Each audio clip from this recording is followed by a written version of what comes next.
নমস্কাৰ, আপোনালোকে চাই আছে সপ্তমতি জয়তে। মই ৰঞ্জন চৌধুৰী আকৌ এবাৰ নতুন এটা বিষয় লৈ আহিছোঁ।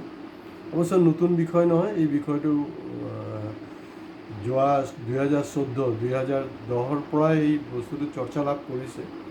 তাৰমানে ইয়াৰ 2014ত আমাৰ প্ৰধানমন্ত্ৰী নৰেন্দ্ৰ মোদী ডাঙৰীয়াৰ জন্মদিনটো পালন কৰা হৈছিলে। তো চব জন্মদিনটো আপোনাৰ শত্ৰুৱেই হওক, বন্ধুৱেই হওক, যোনেই হওক, জন্মদিনততো শুভেচ্ছা এটা দিবই লাগে। আৰু যি নহওক সঠিক সময়তে তেওঁক জন্মদিনৰ শুভেচ্ছা পঠোৱা হৈছে আমাৰ চেনেলৰ যোগেদি, আৰু মই অন্তৰৰ ফালৰ পৰাও দিছোঁ। শুভেচ্ছাটো দিবই লাগিব, ঠিকেই আছে। কিন্তু চব টাইমিংছবিলাক যেন অলপ ছেটিং কৰি থোৱা হৈছে। তাৰমানে প্ৰধানমন্ত্ৰীৰ জন্মদিন 2024 আৰু এতিয়াতো বিজেপি চৰকাৰ বা মোদী চৰকাৰ না এন ডি এ চৰকাৰৰ 100 দিন, সেইটো টাইমিংছ সেই হিচাপে চাগে শপত গ্ৰহণবিলাক হৈছিলে নেকি। যেতিয়া এইবিলাক হয় আচলতে আমি ইমান কাউণ্ট নকৰোঁ, কিন্তু প্ৰতিটা ষ্টেপতে তেওঁলোকৰ এটা কেলকুলেশ্যন আছে। আৰু এতিয়াতো শুনা পালোঁ তেওঁ নেকি ইয়াৰ আগতো কিবা বিষ্ণুৰ অৱতাৰ কিবা শুনি আছিলোঁ। বিষ্ণুৰ অৱতাৰ নহয়, বিষ্ণুৱে হয়, ৰামৰো উৰ্ধত। এতিয়া এইবাৰ শুনিছোঁ সমাজ মাধ্যমত তেওঁ নেকি হেৰি হয়, কি বুলি কয়, বিশ্বকৰ্মা, কাৰণ 17 ছেপ্টেম্বৰে বোলে তেখেতৰ জন্ম হৈছিলে। ভাল কথা। তো আমাৰ জন্মবিলাক কি হ'ল? আমাৰ জন্মবিলাকতো আচলতে আমাৰ চাৰ্টিফিকেটত কিবা এটা লিখা আছে। মায়ে কৈছে বৃহস্পতিবাৰ, সেইফালে আকৌ এইটো ওলাওঁতে দেখা গৈছে শনিবাৰ। এইবিলাকতো আছে। আৰু তেওঁ যি নহওক তেওঁৰ চাৰ্টিফিকেট আৰু তেওঁৰ গণনামতে চব হিচাপমতে একেটাই ওলাইছে দেই। আমাৰ কিন্তু প্ৰায়বিলাকৰে অলপ কিবা কিবি উল্টা পুল্টা ওলাই যায়। আৰু সাধাৰণতেতো মহিলা মানুহে অলপ বয়সটো কমাব বিচাৰে, কিন্তু মোৰ মিছেছ সুস্মিতাৰ ক্ষেত্ৰত অলপ বেলেগ ধৰণে হৈছে। তাইৰ যোনটো ডেট অফ বাৰ্থ তাতকৈও মেট্ৰিকৰ চাৰ্টিফিকেট এক বছৰ আগবাঢ়ি আছে। যি নহওক, এইটো তেওঁৰ দেউতা সেইটো গুৰুত্ব দিয়া নাই, নিদিয়াৰ কাৰণে এইটো হ'ল। মূল বিষয়লৈ আহোঁ। 1947ৰ কথা মই বাদেই দিছোঁ বাৰু, কিন্তু 2014ৰ আগৰ কথাবিলাক কৈ আছোঁ। তেওঁলোক কিন্তু তেতিয়া 100 ডেইজ কমপ্লিট হ'ল চৰকাৰৰ, 1 বছৰ হ'ল, 3 মাহ হ'ল, 6 মাহ হ'ল, তেনেকৈ কোনো চেলিব্ৰেশ্যন পোৱা নাই। অৱশ্যে নতুন চৰকাৰ প্ৰতিটা ইছ্যুকে এটা চেলিব্ৰেশ্যন দিছে, তেওঁলোকে এচিভমেণ্ট দেখাব বিচাৰিছে। এচিভমেণ্ট কি হৈছে? হয়, এচিভমেণ্ট হৈছে। লাষ্ট 100 ডেইজত কি এচিভমেণ্ট হ'ল? এচিভমেণ্ট হ'ল যে আপোনাৰ মণিপুৰ শান্ত হোৱা নাই, তেওঁ আকৌ পাপা মোদীজী নে ৱা ৰুকৱা দি সেইটো আছে। আকৌ তেওঁ পুটিনৰ তাত গ'ল, আকৌ পুটিনৰ পৰা গ'ল হেৰিলে মেছেজ দিবলৈতো দৰকাৰ নাই। মেছেজটো তেওঁ ভাৰতবৰ্ষত বহি দিব পাৰে। যিহেতু এইবিলাক সময় নষ্ট, আমাৰ টেক্স পেয়াৰৰ টকা নষ্ট, আৰু কাম নাইকিয়া কাম। এতিয়া তেওঁতো হেৰি হয়, ভগৱানতকৈও ডাঙৰ। গতিকে সেই 17 ছেপ্টেম্বৰ কিন্তু তেওঁৰ জন্মদিন।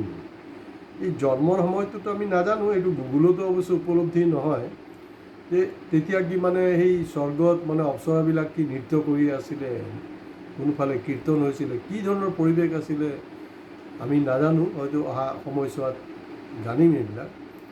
আৰু এনেকুৱা হ'বও পাৰে যে ৰিচেণ্টলি নীতিন গাডকাৰী ডাঙৰীয়া, সঁচা মিছা নাজানো, তেওঁ ছ'চিয়েল মিডিয়াত কৈছে বা প্ৰেছৰ আগত কৈছে যে অপজিশ্যন পাৰ্টীয়ে এটা সময়ত তেওঁক মোদীৰ ঠাইত তেখেতকে প্ৰধানমন্ত্ৰী প্ৰাৰ্থী কৰিব বিচাৰিছিলে। তো যি নহওক, তেওঁ কিছু বাধ্যবাধকতাৰ কাৰণে তেখেতে কৰা নাই। আচলতে তেওঁ প্ৰধানমন্ত্ৰী হ'ব লাগে, সেইটোৰে এটা হেৰি চলি আছে। আৰু আপোনালোকেতো জানে RSSৰ লগত মোদীৰো, অমিত শ্বাহৰ এটা সংঘাত চলি আছে। এতিয়া যোনটো তেওঁলোকৰ হিচাপ, কাৰণ এই মুৰলী মোহন যোশী বা LK আদবানী, এই যে বিদ্যমান যিবিলাক নেতা, যিবিলাক ফাউণ্ডাৰ বিজেপি, তেওঁলোকক বহাই দিয়া হৈছিলে কেলৈ? তেওঁৰ বাৰ্ধক্যজনিত কাৰণে, কাৰণ তাত ৰেষ্ট্ৰিকশ্যনটো আছিলে 76। এতিয়া কুৱেশ্যনটো হ'লতো এইবাৰতো 75ত তেওঁ ক্ৰছ কৰিলে, তো 2025ত 76 হ'ব। তো নিয়ম মতেতো তেওঁলোকৰ যোনটো নিয়ম যোনটো আছিলে দেই, মই সেইমতে কৈ আছোঁ, অৰিজিনেল বিজেপিৰ যোনটো নিয়ম আছিলে, সেই নিয়ম মতে অহা বছৰ কিন্তু তেওঁ প্ৰধানমন্ত্ৰী হিচাপে সেই জন্মদিনটো পালন কৰিব নোৱাৰিব আৰু অৱশ্যে এইবাৰ জন্মদিনৰ কেকটোতো আগত অকলে খাইছিলে, এতিয়া আকৌ যোনটো কেক আছে কেকৰ আধা অংশ আপোনাৰ নীতিশ আৰু চন্দ্ৰবাবু নাইডুকো দিবলৈ বাধ্য হৈছে। এতিয়া কাৰোবাৰ কিবা জন্মদিন হ'ল কি হ'ল এইটোৰ লগত আমাৰ কি সম্পৰ্ক আছে কওকচোন? এইটো কাৰণে ইমান এটা ডাঙৰ ইভেণ্ট মেনেজমেণ্ট কেলৈ কৰা হয়? এতিয়া তেখেতে সপোন দেখুৱাই আছে, মানে তেখেতে কৈছে যে যোৱা 10 বছৰে যি কামখিনি হ'ল, তাৰমানে তেওঁ এটা ফাউণ্ডেশ্যন বনাই থৈ গ'ল অহা 1000 বছৰৰ কাৰণে। এই ধৰণৰ কথা কোনে কৈছিলে জানেনে? ইয়াৰ আগতো আৰু একজন ডিক্টেটৰ আছিলে দেই, সেই ডিক্টেটৰজন নাম আছিলে হিটলাৰ। হিটলাৰো তেনেকৈ তেওঁৰ যেতিয়া থাৰ্ড টাৰ্ম হ'ল, থাৰ্ড টাৰ্মৰ সময়ত কিন্তু এই ধৰণৰ কথাই পাতিছিলে তেওঁ, যে 1000 বছৰৰ নেকি তেওঁ মানে পূৰা হেৰিখন কৰি থৈ গ'ল। কিন্তু প্ৰেক্টিকেলিটো কি? আপুনি 2014 অহাৰ আগে আগে তেওঁ কি কৈছিলে? মাত্ৰ 60 মাহ দিবলৈ বিচাৰে 60 মাহ মানে 5 বছৰ। তো সেইটোতো কেতিয়াবাই পাৰ হ'ল। তাৰপিছত এতিয়া আহি গ'ল 2047, যাৰ লগত কোনো সম্পৰ্কই নাইকিয়া। তাৰপিছত এতিয়া তেওঁ কৈছে যে মই ইমান কৰিলোঁ, এতিয়াতো মইতো আছেই আৰু তেখেতে কৈছে যে অহা মানে যোনটো কৰিলে সেইটো অহা 1000 বছৰলৈকে এইটো তাৰ এফেক্টটো পাই থাকিব। আমিতো এফেক্ট পাবলৈ দৰকাৰ নাই। আমি 10 বছৰ দেখিছোঁ মূল্যবৃদ্ধি কমা নাই।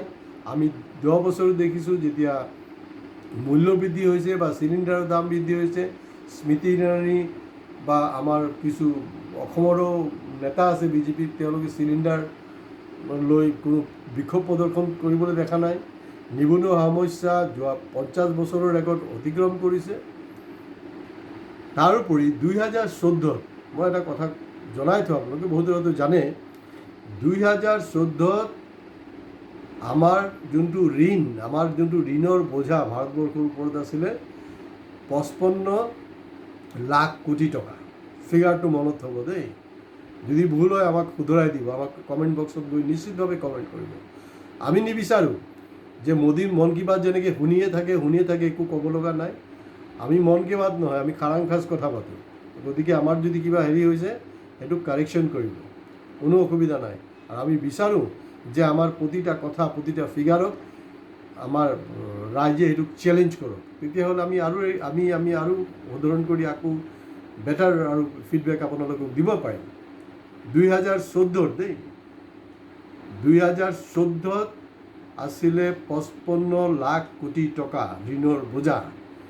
এতিয়া কিমান জানেনে? 210 লাখ কোটি টকা। তাৰমানে সেই জিৰ'বিলাক বঢ়াই থাকক আৰু কি পৰ্যায়ত আছোঁ, তো কিডাল হ'ল যোৱা 10টা বছৰে। আৰু এইবাৰ হয়তো তেওঁৰ জন্মদিনত আছে, এইবাৰ তেওঁৰ জন্মদিনত কিন্তু বঢ়িয়া কিছু উপহাৰো পাইছে দেই তেওঁ। এই উপহাৰটো কি জানেনে? এইটো বিজেপি শাসিত ৰাজ্য বা গুজৰাট মডেল বুলি কোৱা হয়। এইটো এনেকুৱা নহয় যে কেৰালা বা ৱেষ্ট বেংগলৰ পৰা তেনেকৈ কৈছে। তাৰে ৰাইজে কেনেকৈ বানপানী বা বেলেগ হেৰিত মানে সৰ্বশান্ত হৈ গৈছে, তেওঁলোকে পানীত নামি ভিডিঅ' কৰিছে। ভিডিঅ' কৰি তেওঁলোকৰ চাব আপুনি, এইবিলাক ছ'চিয়েল মিডিয়াত এভেইলেবল হয়। তেওঁ প্ৰধানমন্ত্ৰীৰে আবেদন কৰিছে যে আপোনাৰ এই গুজৰাট মডেলত আমি এনেকুৱা অৱস্থাত আছোঁ। পানীত থিয় হৈ ভিডিঅ' কৰিছে, তো এইবিলাক চব বস্তু ছ'চিয়েল মিডিয়াত এভেইলেবল হয়। তো গতিকে ঋণৰ বোজাটো গম পালে, মোৰ বৰ্তা কিমান ঋণ থৈছিলে আৰু এতিয়া মোৰ দেউতা কিমান ঋণ থৈছে, কিমান হাজাৰ গুণ বেছি। তাৰপিছতো যদি মই দেউতাৰ গুণগান কৰি থাকোঁ, তেতিয়াতো দেউতাই আৰু শেষ কৰি পেলাব দেশখন। আৰু তেওঁ য'তে হাত লগাইছে, এই ট্ৰাম্পত লগত যে আপ কি বাত ট্ৰাম্প কি চৰকাৰ কৰিলে, ট্ৰাম্প আউট। পুটিনৰ লগত গৈ লগ ধৰে আৰু সেইদিনাখন ৰাতি আকৌ কিমান মানুহ মাৰি পেলাই আপোনাৰ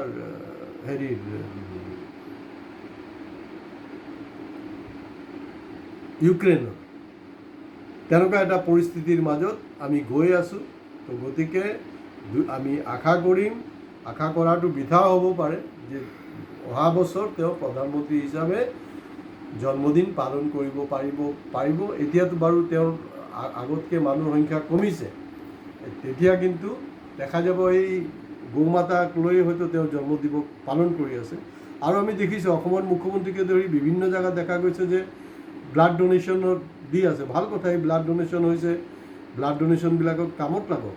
কিন্তু 2002 গুজৰাট ৰাইটৰ পৰা আৰম্ভ কৰি বৰ্তমানলৈকে মোদীৰ নেতৃত্বত মানে কিমান মানুহৰ তেজ গৈছে এই হিচাপটো আপোনালোকে ৰাখিছেনে?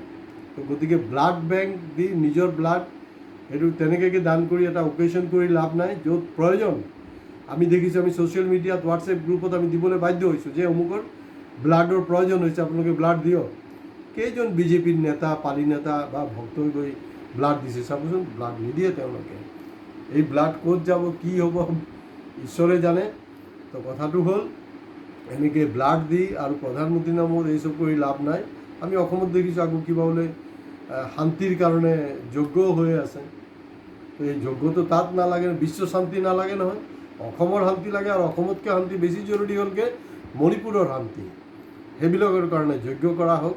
আৰু সেই ধৰণৰ যজ্ঞৰ যোগেদি টেক্স পেয়াৰৰ মানি ৱেষ্টেজ, ডিষ্ট্ৰিক্ট এডমিনিষ্ট্ৰেশ্যনক মিছ ইউজ কৰা হৈছে। আৰু প্ৰধানমন্ত্ৰীৰ এই চব আৰু কৰিব নালাগে, কাৰণ প্ৰধানমন্ত্ৰী পদবীৰ এটা মৰ্যাদা আছে, এই মৰ্যাদাৰ পিছতে লাঘৱ নহয়। সেইটো কাৰণে মোদী ডাঙৰীয়া নিশ্চয় কিবা কৰি দেখুৱাব। আজি ইমানতে শেষ কৰিছোঁ। তো আমাৰ সত্যমতী চেনেলখন বেছিকৈ সজাগ ৰাইজে ছাবস্ক্ৰাইব কৰক, শ্বেয়াৰ কৰক, লাইক কৰক। ধন্যবাদ।